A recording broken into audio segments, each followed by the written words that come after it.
My little brother is 14 and still snitches like a toddler, and it's ruining my life. Last night, I was just on my phone after midnight, no big deal. But of course he crept in like a spy, ran to mom, and the next thing I knew, I was getting chewed out. I can't believe this is still happening at his age. I don't know when it started exactly, the snitching. Maybe it was always there, like some annoying background noise in our childhood, nagging, tattling, reporting every minor injustice to ma'am, like he was the moral authority of the house.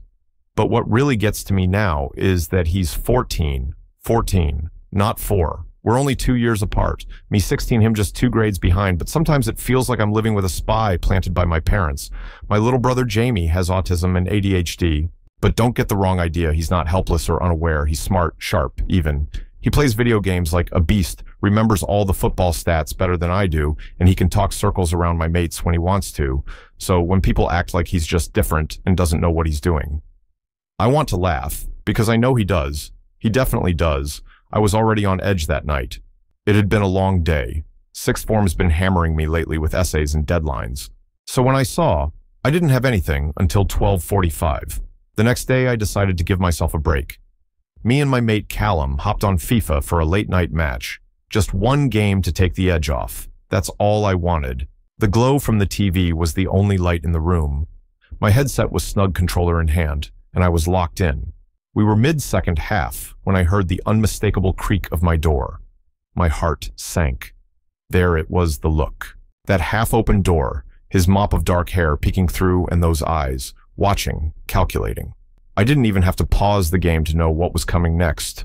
I muttered under my breath, "Fuck's sake, Jamie," and tried to focus on my defense. Maybe he'd go back to bed. Nope. He closed the door, and 30 seconds later, I heard Ma'am's heavy footsteps stomping down the hall. Then came the knock. Not a gentle one either. The door flung open. "Get off the game now." She snapped, eyes narrowed, bathrobe, half-tied. I didn't even have time to finish the match. Behind her stood Jamie, arms crossed, face smug, like he was proud to have ruined my night. Like this was some small victory in a long war. I didn't even want to be fighting. "I don't have class until the afternoon," I said quickly, not even hiding my irritation. "I don't care," Ma'am barked. "It's 1 in the morning. You wake up the house, you get off. Now." But I didn't wake. He came into my room. I tried to explain. She turned to Jamie, still standing there like he was the hall monitor, and "You shut up and get to fucking bed. What's wrong with you waking me up at this hour?" His smug expression cracked. That part almost made it worth it. Almost. She slammed the door behind her, and I just sat there staring at the TV screen, controller still in my hand. Match abandoned. Callum's voice buzzed through the headset. "You good, mate?" "Not really," I muttered, yanking the headset off. Because this wasn't the first time, it wouldn't be the last either. And what drives me mental is that I never do this to him. Never once have I told on him for blasting YouTube at 3 a.m. or eating all the crisps before dinner. I don't care. We're supposed to have each other's backs, be teammates in this weird, chaotic household. But Jamie, he's a one-man SWAT team with a direct line to Ma'am. I've tried reasoning with him, talking to him like we're equals. I've explained how it's exhausting to always be under watch, how he doesn't need to report every little thing. But it's like talking to a wall. Or worse, a wall that takes notes and delivers them to management. He turns 15 in December, and I swear I don't have an ounce of hope that he'll grow out of this phase. Most kids grow out of snitching by age 9. 10 max. Jamie, he's evolving into something more advanced. Not a tattletale and informant. I lay back in bed, phone buzzing beside me with a GG message from Callum. My eyes drifted to the crack under my door, where the hallway light had long since vanished, and I couldn't help but wonder, why does he always do this? Why does he care so much about seeing me in trouble? And worse, why does it work every time tomorrow? It'll be something else. Maybe I'll accidentally knock over his drink. Maybe I'll leave the PlayStation logged into my account. Maybe I'll say something too sarcastic at dinner, and he'll run off wide-eyed and wounded, painting me as the villain. And maybe I'll keep trying to be the bigger person. But God, it's getting harder every day. There's a kind of silence between siblings that's worse than shouting.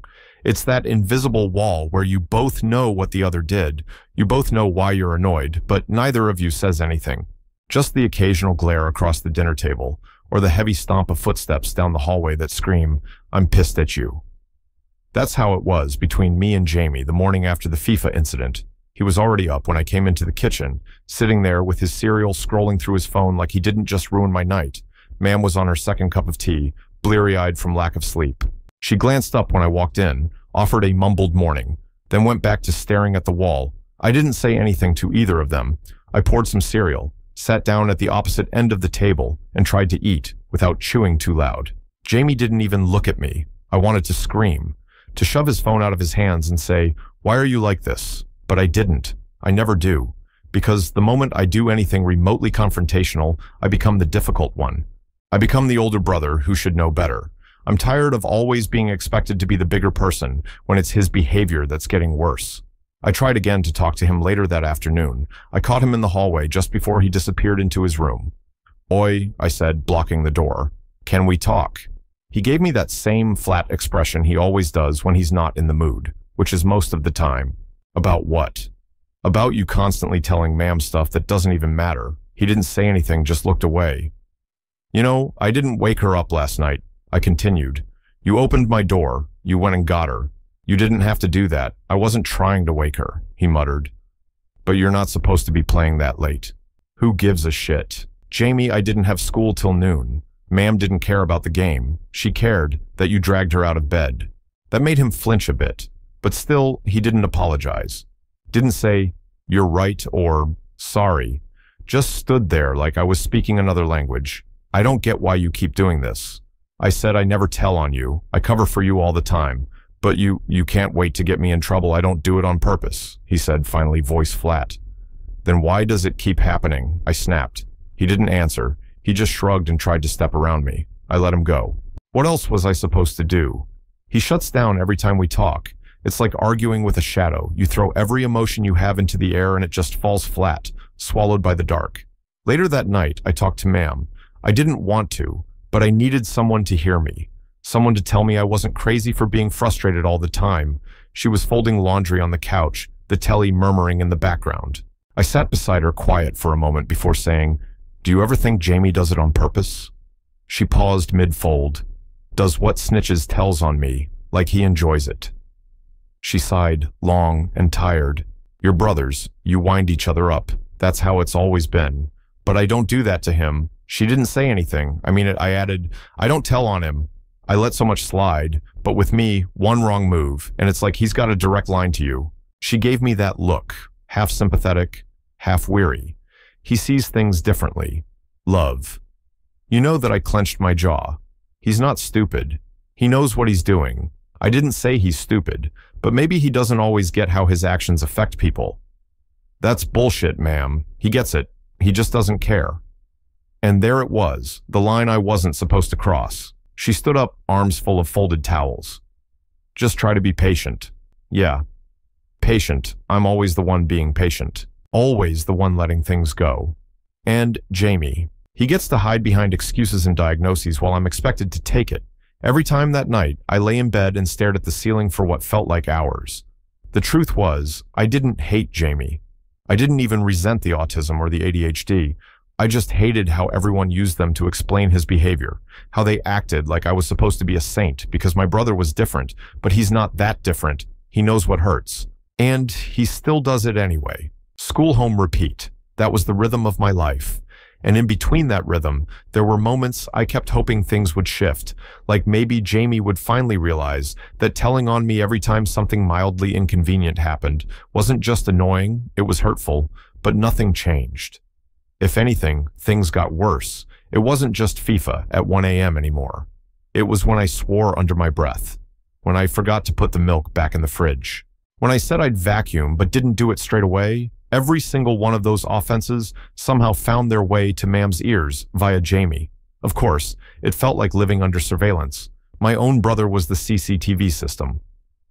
Quiet, always watching. Reporting. One afternoon, I came home and tossed my shoes by the door. I didn't even think about it. I always did that. Ma'am never cared. But that day, as I headed toward the kitchen to make toast, Jamie was already there, stirring instant noodles with a smug little smirk. "You gonna put those away?" he asked without looking at me. I raised an eyebrow. "What? The shoes. You left them out." Again, I stared at him. "Yeah, and Ma'am said to keep the entry clear." "Mate, don't start. I'm just saying, No, you're not just saying you're trying to get me told off again, like always I'm reminding you. I took a deep breath, held it, let it go. You know what's wild, Jamie? You do stuff all the time that's worse, but I never rat you out. He turned to face me now, frowning. Like what? Like leaving wet towels on the floor. Like not doing the dishes when it's your turn. Like staying up watching YouTube with your volume on full blast. You think I don't notice. So why don't you say anything then? Because I'm not trying to screw you over with ma'am every second of the day. We stood there staring at each other. Two brothers, 2 years apart. But in that moment, it felt like a decade of misunderstanding sat between us. He looked confused, or maybe guilty. It was hard to tell with Jamie. His face didn't always show what he was really feeling. Ma'am listens to you, he mumbled, turning back to his noodles. What, you're the favorite? He said too casually. I blinked. What are you talking about? You always get away with stuff. You're older. You're taller. You're louder. I have to tell her things or no one notices me. That hit me like a punch to the gut because I didn't expect it. I'd spent so long thinking of Jamie as this irritating little snitch, I never once considered why he kept doing it. In his mind, he wasn't just tattling, he was surviving, he was trying to be seen. You think I'm the favorite? I asked, genuinely stunned. He shrugged. Doesn't matter. It does, though, because I don't feel like the favorite. I feel like I'm always one mistake away from getting blamed for everything. We were quiet for a while. The only sound in the kitchen was the bubbling of the kettle and the occasional clink of Jamie's spoon against his bowl. Then softly he said, I don't mean to piss you off. I didn't know what to say to that. Because for once I actually believed him, maybe he didn't mean to. Maybe he genuinely didn't see how often he threw me under the bus. Or maybe he did it because he thought I was already ahead, and this was how he leveled the playing field. Either way, I felt something shift in that moment. Not forgiveness, not completely, but maybe the start of something better. Just try. Okay, I said. Try to talk to me before running to ma'am every time. Jamie nodded once. Not a promise, but not nothing either.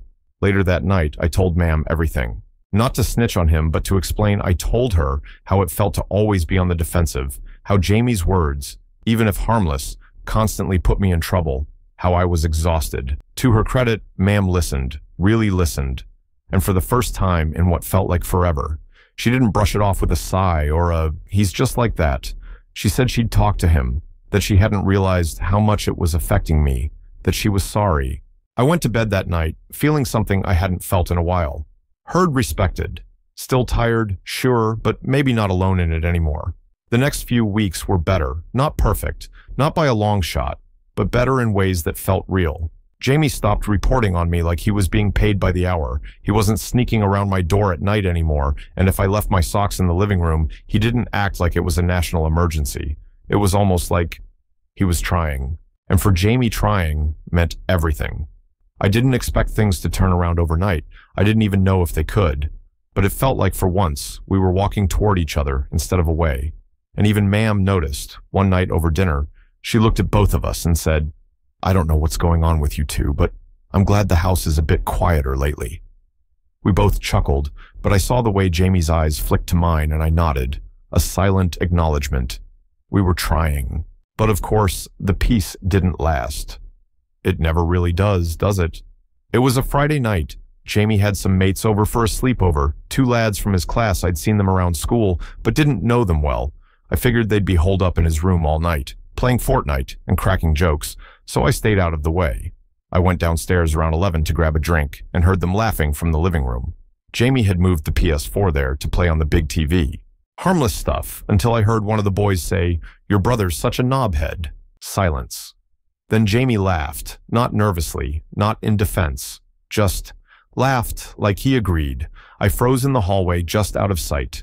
My hand tightened around the glass of water. It's stupid, right? Teenage boys talking shit. But that laughter cut deeper than it should have.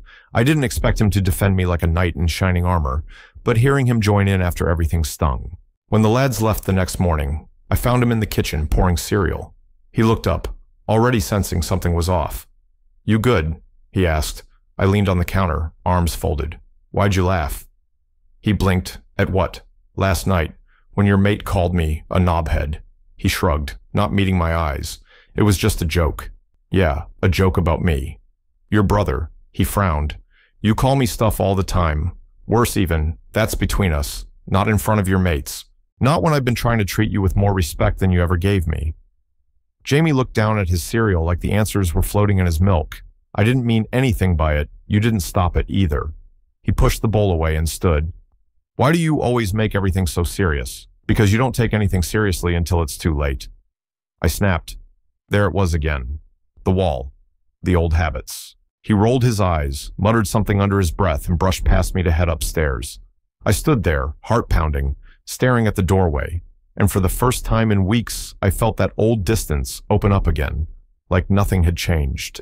Later that day, Ma'am asked what happened, and I just told her Jamie and I weren't seeing eye to eye again. I didn't have the energy to explain more than that. By Sunday, Jamie and I hadn't spoken since that morning. It wasn't full-on war. It was silence, which in our house was worse. I didn't want to hate him. I didn't even want to be mad anymore. But I couldn't shake the feeling that I'd opened myself up, let my guard down, and he'd just gone back to being that same old kid, snitching and laughing behind doors. But then, something weird happened. Sunday night, Ma'am came into my room holding something. It was Jamie's sketchbook. I hadn't seen it in years. He used to draw all the time when he was little, but I thought he gave it up. Ma'am looked confused. "He left this on my bed, said to give it to you." I opened it cautiously, flipping through a few pages. There were drawings, some rough, some kind of amazing landscapes, people characters. Then one page caught my eye. It was a drawing of two boys standing back to back. One had headphones on and a football jersey. The other wore a hoodie and was looking over his shoulder, half smiling. Underneath, Jamie had written, "I don't always get it right, but I never stopped looking up to you. I didn't know what to feel. Gratitude, guilt, relief. All I knew was that Jamie had said more in one drawing than he ever had with words. And maybe that was his way. Maybe he didn't know how to say sorry or how to stand up for me in a moment, but he knew how to show it later when it counted. I didn't go to his room right away. I just sat with the book, letting it undo some of the knots inside me. Maybe we weren't meant to be the perfect pair of brothers, but maybe we could still be something close. After reading Jamie's sketchbook, I sat for a long time staring at that drawing. I wasn't sure what I was supposed to do. Part of me wanted to storm into his room and ask him why he didn't just say all this to my face. Another part just wanted to pretend like I'd never seen it, like none of it mattered, but it did. And deep down, I knew it always had Jamie and I weren't close in the way most people imagined brothers should be. We didn't have long talks about life or back each other up in school fights. Most of our communication had been through shouting, snitching, or long stretches of silence. But that picture, the one of us standing back to back, hit something in me I didn't even know was still raw, so I knocked on his door that evening. He was playing on his Switch headphones in when I stepped inside. He glanced up, startled for a second, then sat up straighter, like he thought he was in trouble. I didn't waste time. I saw the sketchbook. I said he shrugged like it was no big deal, but I could see the tension in his shoulders. "Yeah, whatever. You're good," I said, at drawing. His eyes flicked to mine, then back to the screen. "Thanks." I sat on the edge of his bed, unsure what to say next, but I knew I had to try. "Look, Jamie, I get it now. You've got your way of saying things, and I've got mine. Maybe we'll never be the kind of brothers who always have each other's backs in the big moments, but I saw what you drew, and I believe you." He didn't respond for a second. Then he slowly took off his headphones and turned toward me. I didn't mean to laugh at what my friend said. I just didn't want to make a scene. I know I said I overreacted too. It just felt like you were back to your old ways. But then you did something I never expected. You showed me the truth without having to tattle or argue, and that meant something. Jamie sat there, picking at the edge of his blanket, then muttered, "I don't want to be that guy anymore. The one who snitches on everything. I just don't always know how to handle stuff. When I see you breaking a rule, I feel like I have to say something. I don't want to get in trouble either." That stopped me. I'd always seen his snitching as spite, as trying to get me into trouble for the hell of it. But now I saw a scared kid, maybe one who struggled to understand the social lines, who was wired a little differently, who felt pressure and didn't always know what to do with it. It wasn't about betrayal, it was about fear. "Jamie," I said, "you're not my enemy. I know it feels like we've been on different sides forever, but we're not. You don't need to tell on me to stay safe or keep the peace. Just talk to me." He looked up. "Even if you're doing something wrong," I laughed. Especially then, he grinned, and for once, it wasn't smug or snide. It was real sincere. We didn't hug, we didn't cry.